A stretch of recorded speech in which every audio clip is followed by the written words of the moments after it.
What a beautiful day. So this morning I'd like to talk to you about a difficult topic that we don't like to talk about, and that's about death and dying.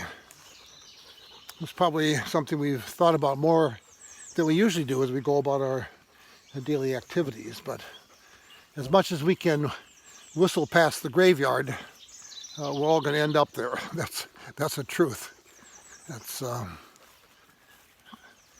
life. That's death. So I think it's important. 25 years ago, I kind of concentrated during my year of hospital residency as a chaplain on death and dying.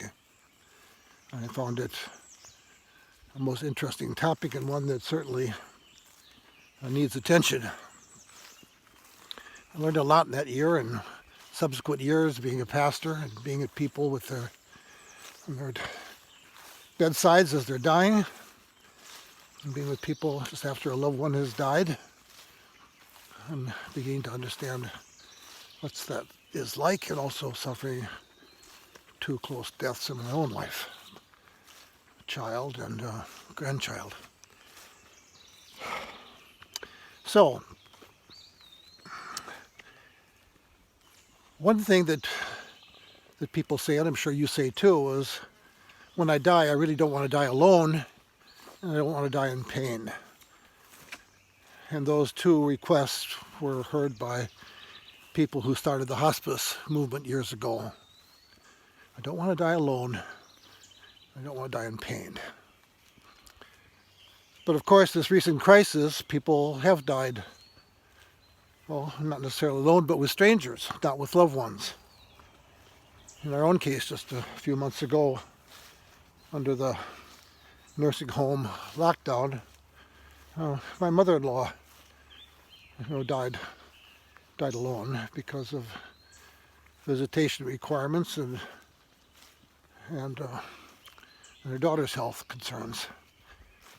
That's difficult. So one thing I think I've learned is this. You need to talk about it with your loved ones.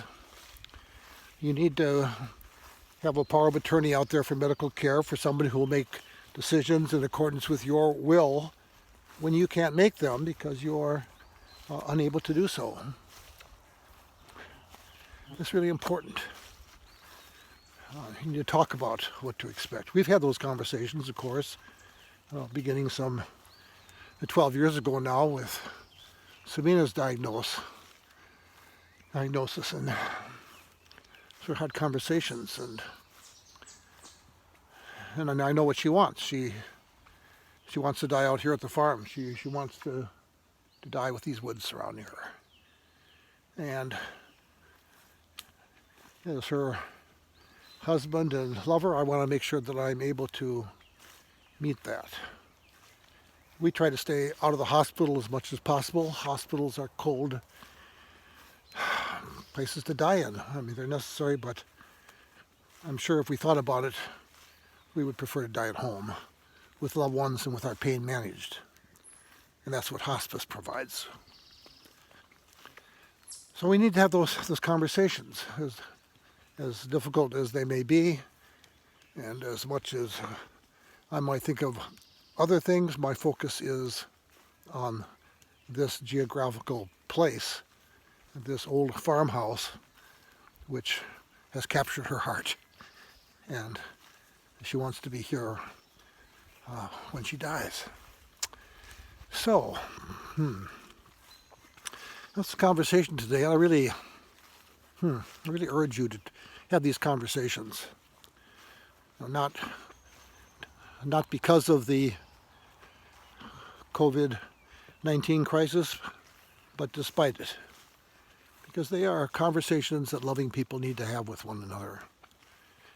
We need to have it, those of you who have living parents, you need to have that with your parents. Those of us who have committed relationships with the person that we are in relationship with. And probably the most difficult one is to have conversations with our children when they don't want to talk about us dying. That's been the difficult one for many of my friends over the years. So death is a part of living. It is part of the cycle. My theology helps me because I believe in a God who knows what suffering is like and a God who will never, never abandon me. That's the cornerstone. That's the foundation point of my faith. So, cheer up. You can have these conversations. You can do it. You can do it. I know you can. I know you can.